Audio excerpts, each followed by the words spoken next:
Now for Ask the Expert. So it's the dead of winter. Many of us have been hibernating for a while now. But all that sitting around doing nothing could cause your bones to get stiff and sore. Our wellness ambassador, David Pritchard, is here this afternoon, and he's brought some friends along to teach us how to shake it off when it comes to cabin fever. Absolutely. It's cold. I get it. From that forecast, it's below zero. So we have to move. You know, a lot of times we don't like going to the gym. We want to stay inside, but our body is meant to move. So everything that Axel and Katie are going to show you are things that everybody can do right inside their house to open up the joints. Our body is meant to move. So if we don't move it, it's going to break down. You know, in the dead of winter, you know, we get lazy and our joints can feel it. So all of these movements are based on your whole body.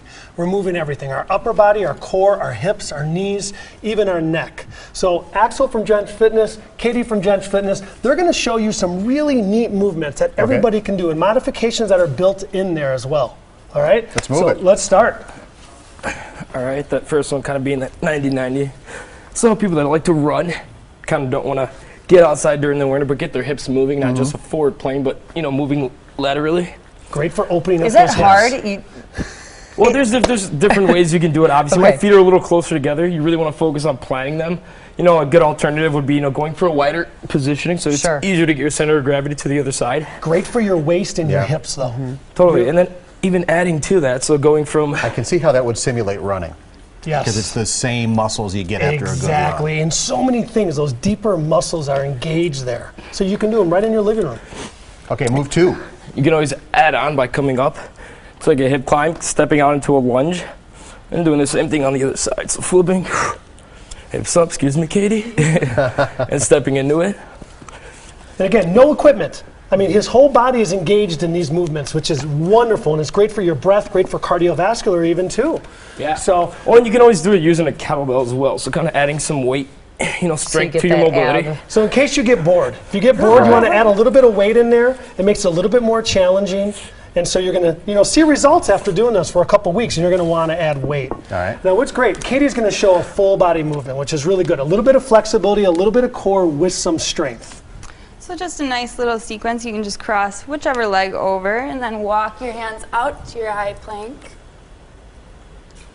And then twisting open to a side plank, stacking the shoulders here. So you're getting that core involved now. You're getting that stomach involved. You're getting your legs. That's yoga right there. That's a little bit of yoga. I know we're afraid to do yoga, but if we mix it in on a daily basis, it's really, really good for you. So do you hold that, or are you just trying to go side to side? Just holding it for now. And now we're going to show a modified version of that. So if somebody says, oh my God, this is a little too much for me, let's show a modified version, Katie. So this would be making it a little bit easier on the hips.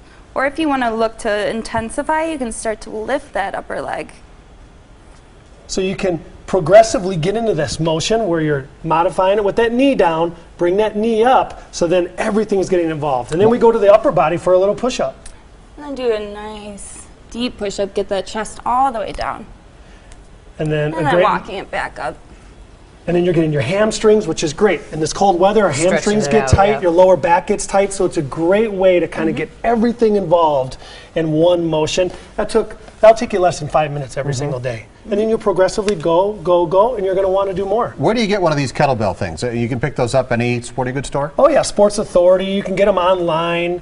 Come down to Drench Fitness and do a class. I mean, there's so many different ways. I mean, these guys are incredible instructors. So if you want to get out and take your fitness to the next level, come down to Drench Fitness Boutique. All right. Thanks for coming in, and thanks for bringing friends, as always. Got a question for any of our experts? Here's how you get it in. Ask the expert at TMJ4.com. You can also leave a voicemail at that number right there on your screen.